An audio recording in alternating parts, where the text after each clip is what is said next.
7. Uma boa noite para você também que está aí no vídeo. Que Deus abençoe a sua vida. Salmo 77 diz assim o texto: Elevo a Deus a minha voz e clamo. Elevo a Deus a minha voz para que me atenda no dia da minha angústia. Procuro o Senhor. Erguem-se as minhas mãos durante a noite e não se cansam. A minha alma recusa em consolar-se. Lembro-me de Deus e passo a gemer, medito e me desfalece o espírito.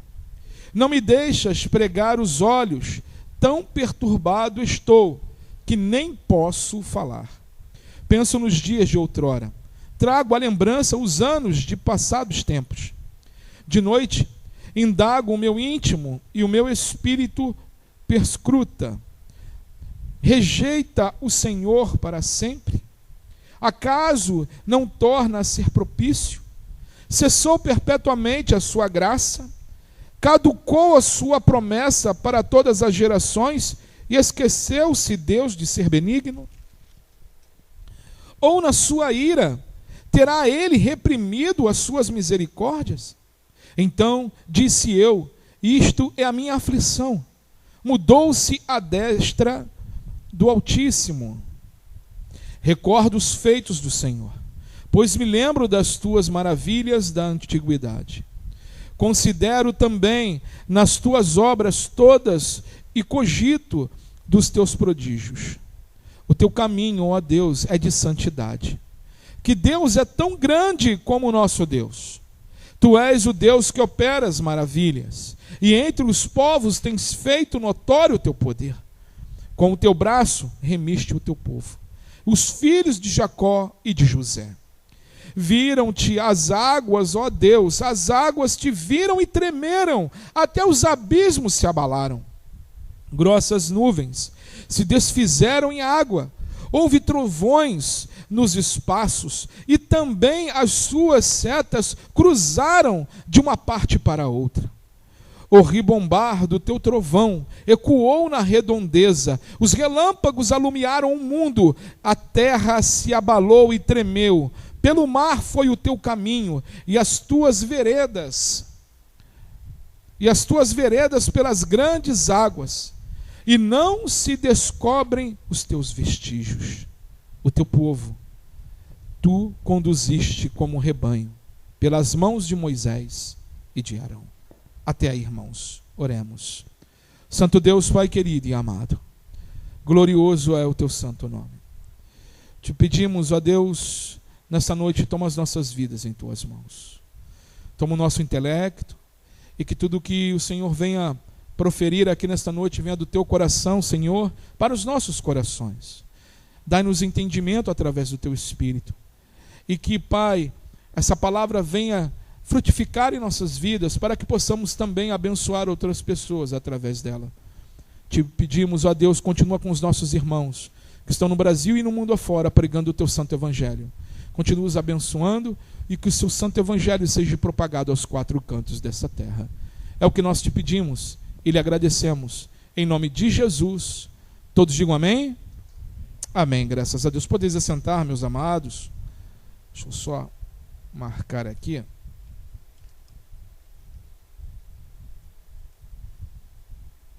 Bom, amados, o desânimo, ele é o resfriado comum das emoções. Eventualmente, ele afeta as nossas vidas. Amém? Alguém que já passou por desânimo, né? Todos nós. Elias era um homem de ferro, um homem de Deus. Era um homem tremendo, como Deus usava a vida desse homem no Antigo Testamento. Ele tornou-se tão desanimado, mas tão desanimado, que debaixo de um zimbro ele pediu a sua morte. Lá em Marcos capítulo 8, versículo 12, Jesus disse o seguinte: Jesus, porém, arrancou do íntimo do seu espírito um gemido e disse: porque essa geração pede um sinal? Em verdade lhes digo que nenhum sinal será dado a esta geração. A Bíblia fala que até mesmo o próprio nosso Senhor Jesus Cristo, ele suspirou. No contexto aqui de Jesus, estavam os fariseus ali pedindo um sinal, pedindo que ele mostrasse quem era, e Jesus estava ali indignado que aqueles homens deveriam conhecer e reconhecer já que era o Messias, mas eles não fizeram isso, mas estava toda hora interpelando. Logo em seguida Jesus vem falando sobre os discípulos não se contaminarem com o fermento dos fariseus, amém? Mas ali Jesus se entristeceu, Jesus ficou ali, ele ficou no seu íntimo, um gemido dentro do seu espírito. Mesmo acontece aqui com Asaf no Salmo 77. Asaf, ele está ali triste, desanimado.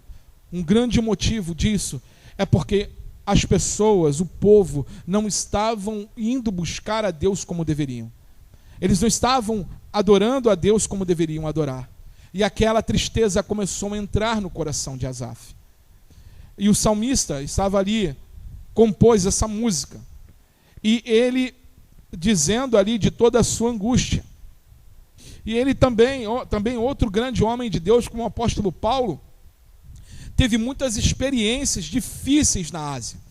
Lá em 2 Coríntios capítulo 1, versículo 8, Paulo fala assim, olha, nós nos desesperamos até o ponto de desesperarmos pela nossa própria vida. Ou seja, ele estava num desespero, e essa palavra quer dizer desesperança. Ele não via outra saída, senão o que acontecer com ele seria a morte. Então Paulo estava ali num momento difícil, ele estava ali num momento muito desanimado e triste. O homem que nós encontramos nesse salmo suportou esses momentos também difíceis. Asaf estava aqui diagnosticado aqui com um princípio, vamos dizer assim, de uma depressão, vamos dizer assim, salmista. Ele não conseguia articular seus pensamentos por causa da exaustão emocional. Ele estava cansado o tempo todo. Ele vivia no passado procurando por um dia que havia sido mais feliz ou menos desanimado outrora. Ele lembrou-se de quando ele era feliz e tinha uma música em seu coração, mas não mais. E ele não conseguia voltar para lá, não importava o quanto ele tentasse. Ele ficou tão deprimido que ele mesmo começou a questionar a Deus nos versos 7 ao verso 9. E ele começa dizendo assim: será que Deus rejeitou o seu povo? Será que Deus não se importa mais? Será que Deus perdeu a compaixão? Estas perguntas penetrantes, mas eram perguntas que vinham do salmista, que vinham de dentro do seu coração e revolvia ele em desespero. Ele não chegou a tal situação da noite para o dia, meus irmãos. Existe sempre uma progressão para esse estágio.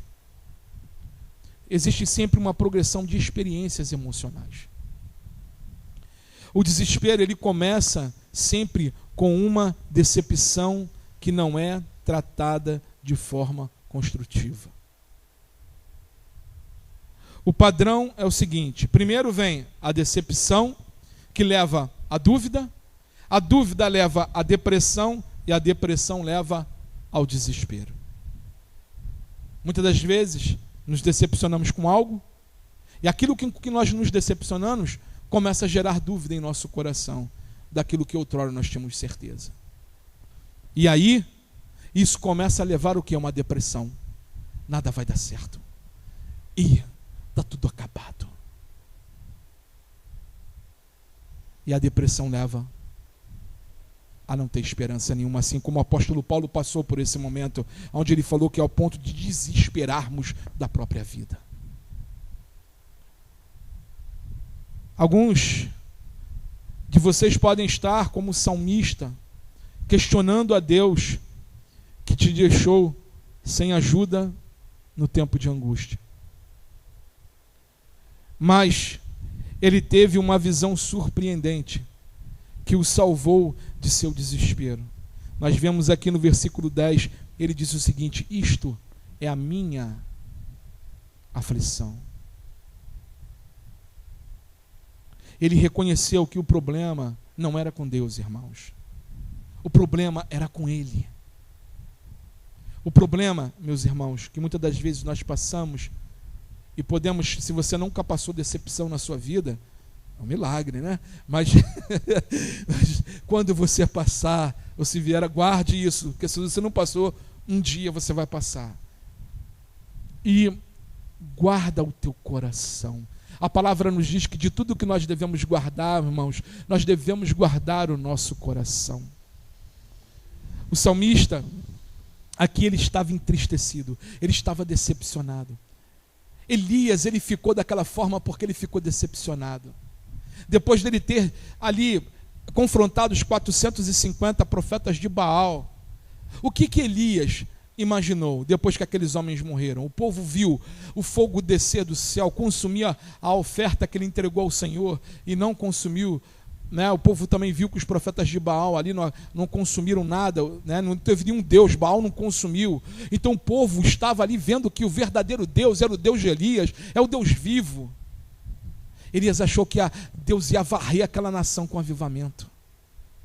Eles iam estar ali, o povo vai voltar a louvar o Senhor, vamos voltar ao que era antes. Mas não foi isso que aconteceu. Jezabel manda dizer que ia matar Elias. E dentro disso tudo, dessa expectativa que ele tinha, ele teve uma decepção, que ele foi para baixo da árvore e pediu: Senhor, me mata, tira a minha vida.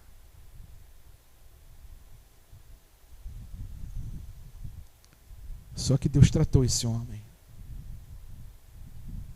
Deus, ele trata com os dele, irmãos. Deus, ele não nos deixa sem tratamento.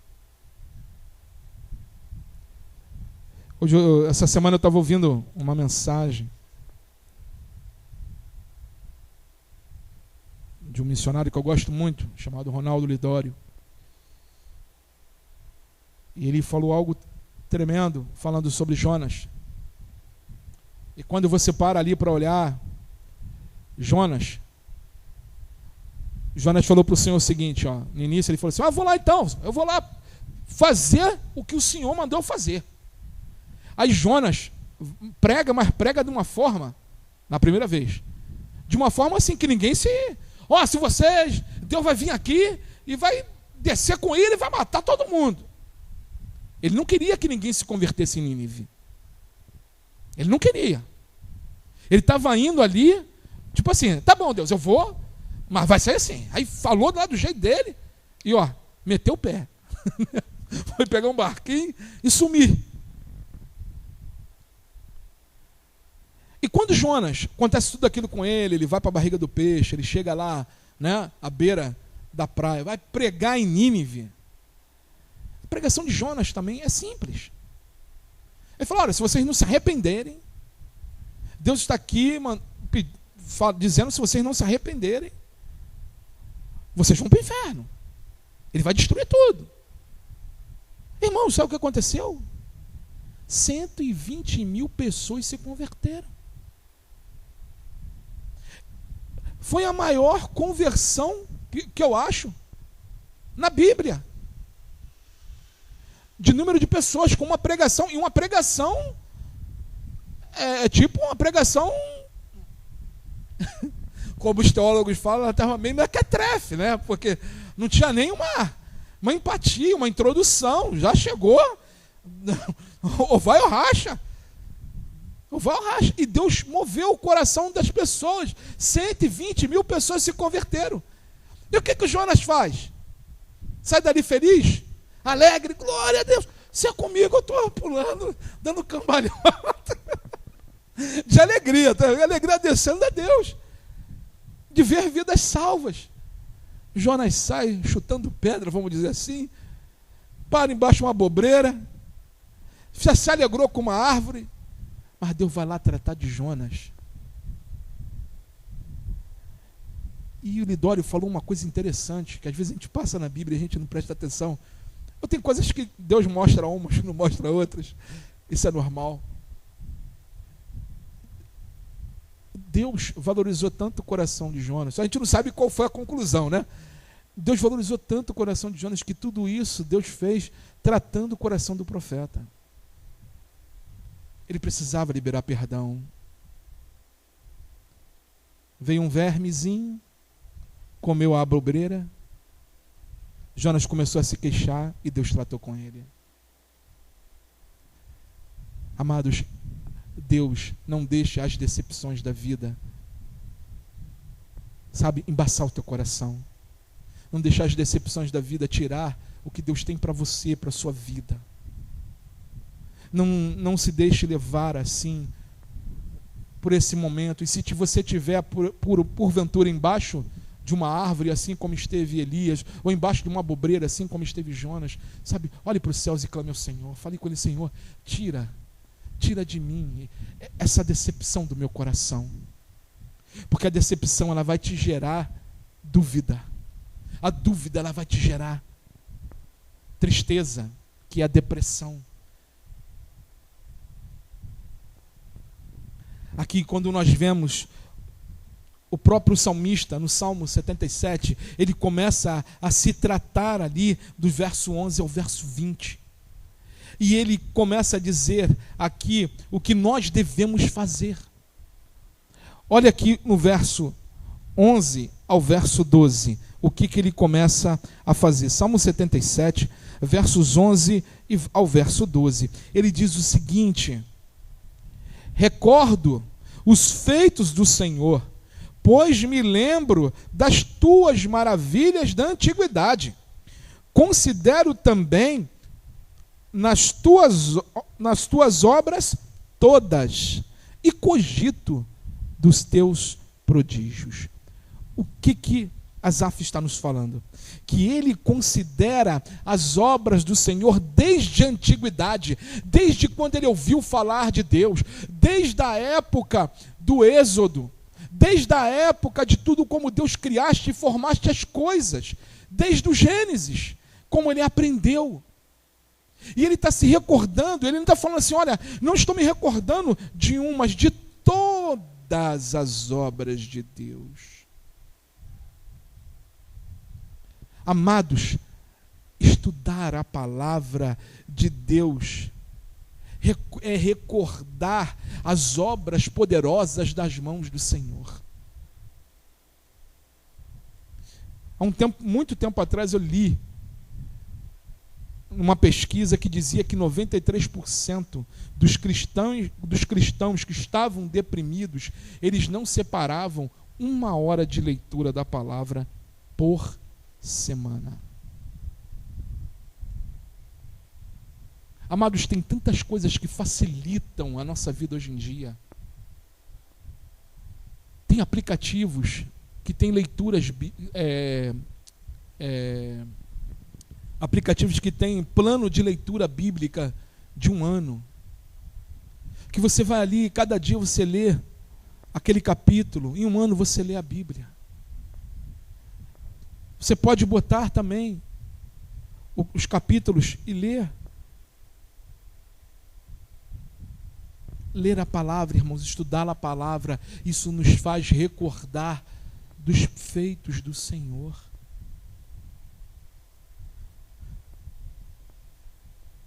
Domingo eu falei que a palavra de Deus, ela desintoxica a nossa mente, irmãos. E nós temos tantas coisas que hoje que vêm a fazer mal à nossa mente, que intoxica a nossa mente. Redes sociais, excessos de informação, inúteis, fúteis. Amém ou estou errado? E isso tudo fica... O nosso cérebro é um músculo. E ele precisa entrar... Qual é a academia do nosso cérebro? É ler. É novos conhecimentos. E é conhecimentos completos. Quando tem aqueles videozinhos, né? curtos, que não concluem, tu tá ali picotando, tu tá mandando uma mensagem pro teu cérebro o seguinte: olha, eu só quero informação rápida, informação que é longa eu não quero. E ele começa, aí às vezes você vai se concentrar, começa a dar aquele cansaço, aquela falta de... Por quê? Porque doutrinou a mente dentro disso. Então nós temos que tomar cuidado com isso.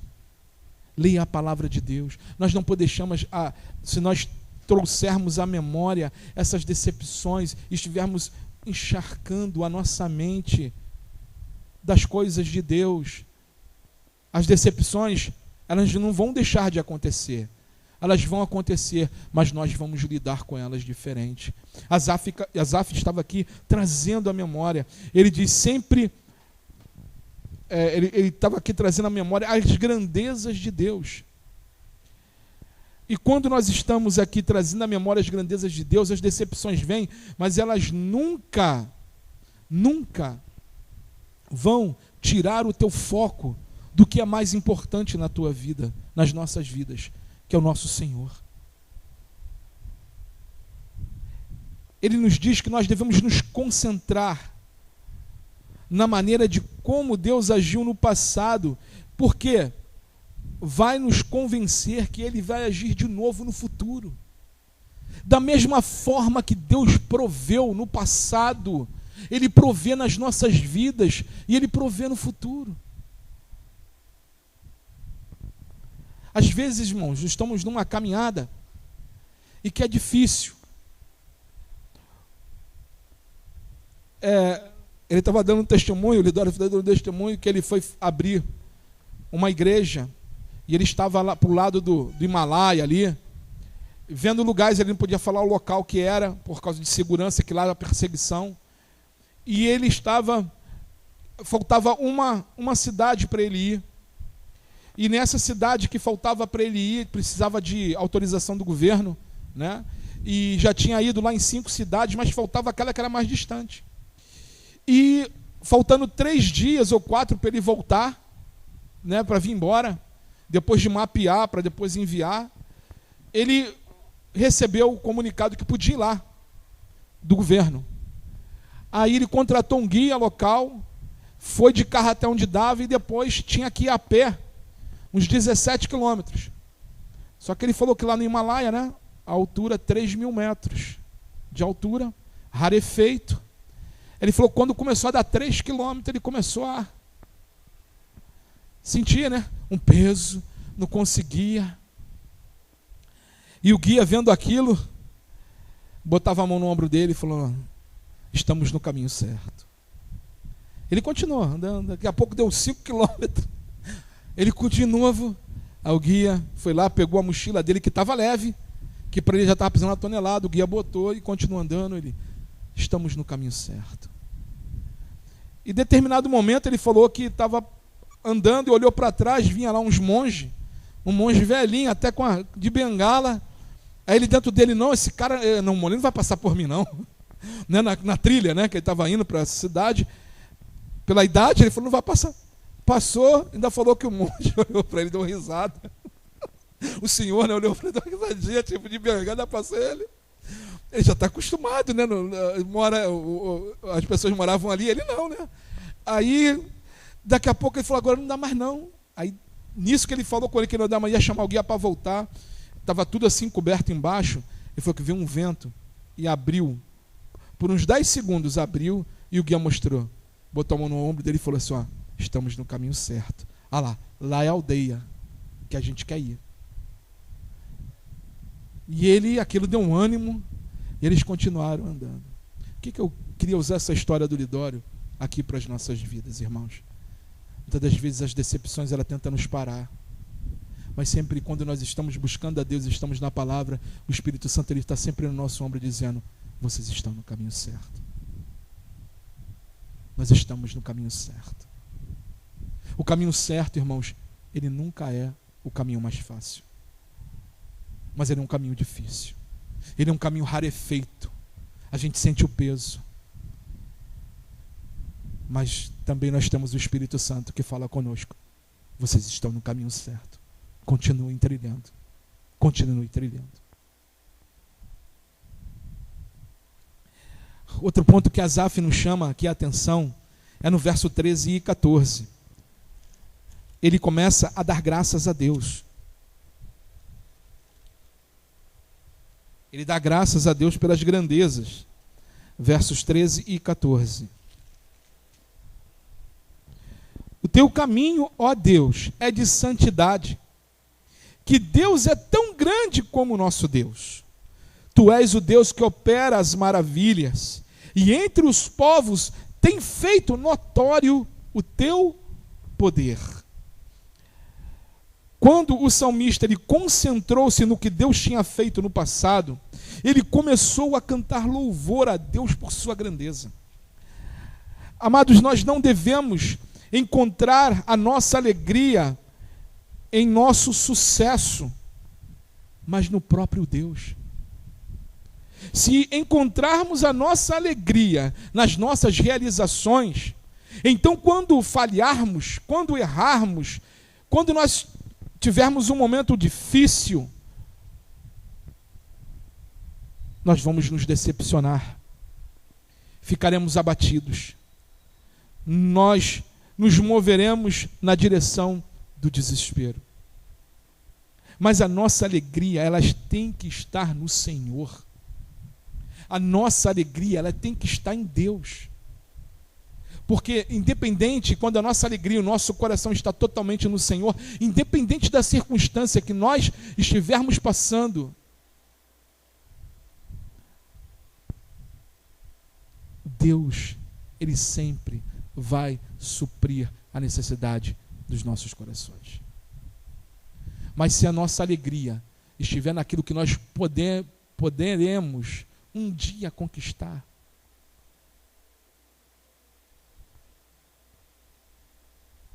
nós podemos nos frustrar.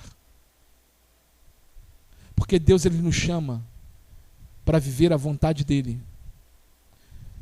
A Bíblia fala que o coração do homem faz planos.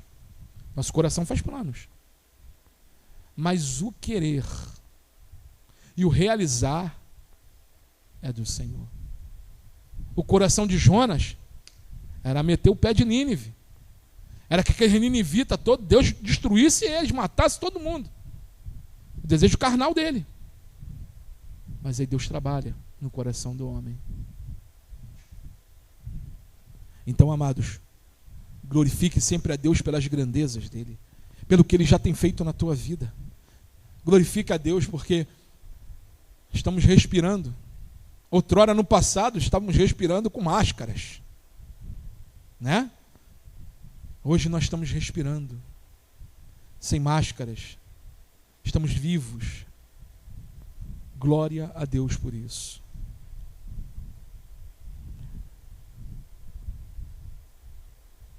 A nossa alegria, ela tem que sempre vir da pessoa do nosso Senhor Jesus Cristo. Porque essa pessoa nunca vai nos decepcionar. Ele nunca vai falhar. Nós devemos a todo momento, irmãos, aprender a ser felizes em Deus. Em Deus. Jesus, quando ele fala para os discípulos, depois que ele, como eu falei lá no capítulo de Marcos 8, ele fala para os discípulos, ele traz a memória aos discípulos. Quem foi que alimentou aquelas pessoas todas com pães? De quantos pães nós partimos? Ele começa a fazer uma pergunta. E os discípulos? E ele fala, e dali quantos cestos nós enchemos? 12. Quantos eram os apóstolos, irmãos? 12. Faltou comida para alguém? Era o que Jesus estava passando. Olha, não se enverede com o fermento dos fariseus, porque eles não cogitam das coisas dos céus, mas das coisas que são aqui da terra. Mas quando nós nos realizamos em Deus, Ele pega os teus 5 pães e os teus 2 peixinhos e Ele alimenta quem Ele precisa alimentar. Na nossa casa, na nossa família, Ele sempre vai suprir a nossa necessidade. Terceiro ponto e último: considere as obras passadas do Senhor na sua vida. Deixa eu só beber um golinho d'água, irmãos. Eita, fiz bagunça aqui. Salmo 77, verso 19 ao verso 20.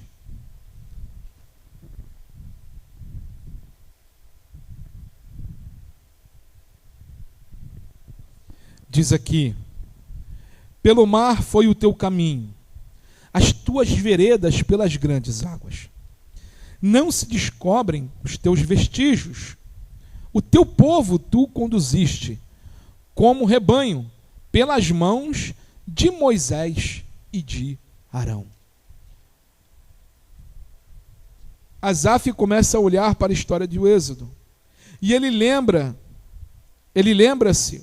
do profeta ele estava aqui lembrando do Êxodo e dizendo das maravilhas que Deus fez quando Deus libertou Israel do Egito. Mas também nós temos que trazer à memória o profeta que foi alimentado por uma viúva em Sarepta. Era o menos provável. Era mais provável o profeta alimentar a viúva do que, seria o mais óbvio, do que a viúva alimentar o profeta. Mas nós temos que ter isso em nossa mente. Nós temos que lembrar que a vida de Jesus, ela foi poupada, enquanto a de outras crianças, quando ele nasceu, não foi. Na matança dos inocentes. Nós temos que lembrar que a vida de Paulo foi poupada diversas vezes para que o evangelho pudesse chegar até nós. Nós temos que lembrar que Deus nunca falhou, e o que te faz pensar, meu irmão e minha irmã, que ele vai falhar no seu caso. Quando a nossa realização está no Senhor, quando o nosso desejo está submisso à vontade de Deus, e nós estamos ali caminhando numa situação difícil, nós podemos estar sensíveis à voz de Deus e escutando a Ele. Estamos no caminho certo. No versículo 19 do Salmo 77, Asaf fala de algo tremendo aqui, de algo muito interessante. Ele fala o seguinte: pelo mar foi o teu caminho. Alguém faz caminho pelo mar, irmãos? Só Deus. As tuas veredas, pelas grandes águas. Deus abriu o mar, criou-se os paredões de águas. E não se descobrem os teus vestígios. Ou seja, não havia ali as pegadas de Deus. Deus abriu o mar, fez o povo passar com os pés secos. E ali, o que ele estava querendo falar? Nós não vimos as pegadas do Senhor, mas sabemos que a providência, ela veio dos céus. A providência, irmãos, das nossas vidas, seja no que você está precisando, seja no que aquilo que está causando decepção no seu coração, ou tentando, ela vem dos céus. É de lá, é ali que o Senhor cicatriza. E não há impossíveis para Deus, porque nós estamos falando aqui e vendo as grandezas do Senhor.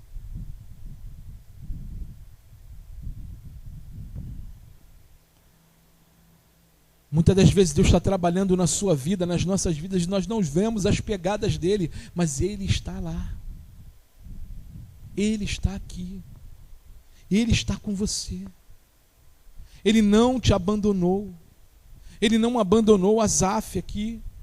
Ele não abandonou Jonas, mesmo com toda a birra de Jonas, mesmo com toda a manha de... Ele não abandonou Jonas, ele não abandonou Elias.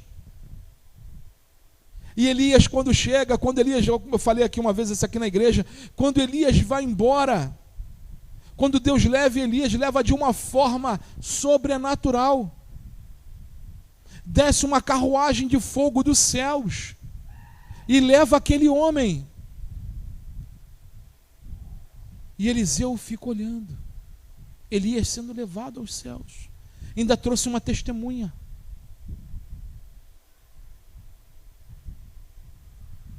Aquela explosão que Elias queria ter naquele momento, né, de ver os 450 profetas ali, ver um avivamento naquela terra. Mas Deus tem todo um cuidado de enviar uma carruagem de fogo para aquele homem visse mais uma vez o sobrenatural de Deus de uma forma tremenda e o levasse aos céus. Elias foi perfeito, um homem perfeito? Não. Ele teve suas falhas, assim como todos nós, como todos os homens da Bíblia. Mas Deus teve todo o cuidado com ele. Assim como tem comigo, como tem com você, como tem com você que está aí no vídeo. Se você entregar o teu caminho ao Senhor, se você confiar nele, como diz o salmista, o mais ele fará. Não deixe, queridos, que as decepções da vida venham te parar. Não deixe que as decepções da vida venham se transformar em desespero.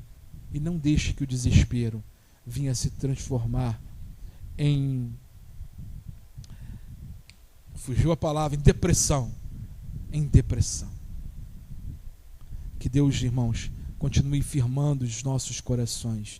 Que Deus continue colocando os nossos corações realmente no lugar devido, que é nele, é na vontade dele.